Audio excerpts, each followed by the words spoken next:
আসসালামু আলাইকুম। আমি আজকে নিরামিষ কচু রান্না করব। ফ্রিজের এক কোণে দেখি অনেকদিন ধরে কচু পড়ে আছে। তো রান্না করব আর করে সময়ই হয় না। তো ভাবলাম আজকে একটু নিরামিষ কচু রান্না করি। বাজার থেকে যখন কচুগুলা কিনে নিয়ে আসে তখন পাতাগুলো অনেক টাটকা ছিল। তো ২-৩ দিনের মতো ফ্রিজে ছিল, দেখেন কচুর পাতাগুলা কিন্তু একদম লাল হয়ে গেছে। কিন্তু একদম কচি পাতা।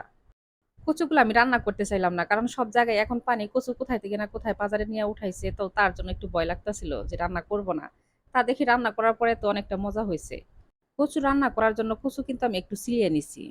খোসা ছাড়িয়ে নিয়ে তারপরে ধুয়ে পরিষ্কার করে তো প্যানের মধ্যে দিয়ে দিছি। সামান্য একটু লবণ দিয়ে ঢাকনাটা ঢেকে কচু আমি সিদ্ধ করে নিলাম।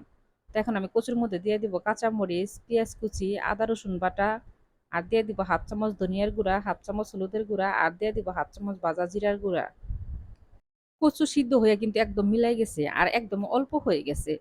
কচু যেহেতু একদম অল্প হয়ে গেছে তার জন্য কিন্তু আমি এখানে ডাল ঘুটনিতে আর গোটা দিলাম না। কারণ অল্প কচু তো আর গোটা দেওয়া যাবে না।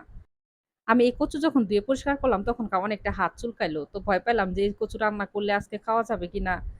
তা দেখি যে না, খাওয়ার সময় কিন্তু গলা চুলকায় নাই। আর কচু খাওয়ার সময় তো সাথে লেবু নিছিলাম। তার জন্য আরো বেশি ভালো লাগছে। কচু রান্না তো হয়ে গেছে, এখন আমি ফোড়ন দিব। ফোড়ন দেওয়ার জন্য প্যানের মধ্যে সয়াবিন তেল দিয়ে দিব। তেলের মধ্যে দিয়ে দিব থেতো করা রসুন, আর দিয়ে দিব পেঁয়াজ কুচি। আর দিয়ে দিব ২ টা শুকনা মরিচ আর একটা তেজপাতা। তো পেঁয়াজ রসুন তেলের মধ্যে ভেজে নিয়ে এখন আমি দিয়ে দিব আস্ত জিরা। আমি অল্প করে আস্ত জিরা দিলাম, এতে করে ফোড়নটা অনেক সুন্দর স্মেল আসে আর খেতেও ভালো লাগে। পেঁয়াজ রসুন কিন্তু আমি একদম বাদামি কালার করে ভেজে নিচ্ছি। রান্না করা কচু এখন আমি ফোড়নের মধ্যে দিয়ে দিব। এইভাবে নিরামিষ কচু রান্না করে গরম ভাতের সাথেও খেতে পারবেন, আবার রুটির সাথেও খেতে পারবেন। কচুর মধ্যে ফোড়ন দেওয়ার সাথে সাথে কিন্তু কচু নামানো যাবে না, তাহলে কিন্তু কচু তেমন একটা ভালো লাগবে না। ফোড়ন দেওয়ার পরে কিন্তু আরো ৫-৬ মিনিটের মতো এরকম করে নেড়ে চেড়ে ভেজে নেবেন। এতে করে ফোড়নটা সব কচুর সাথে খুব ভালোভাবে মিশে যাবে আর কচু রান্নাটা অনেক মজা হবে। কচু রান্না কিন্তু আমার একদমই হয়ে গেছে, এখন আমি নামিয়ে ফেলবো। সবাই ভালো থাকবেন। আল্লাহ হাফেজ।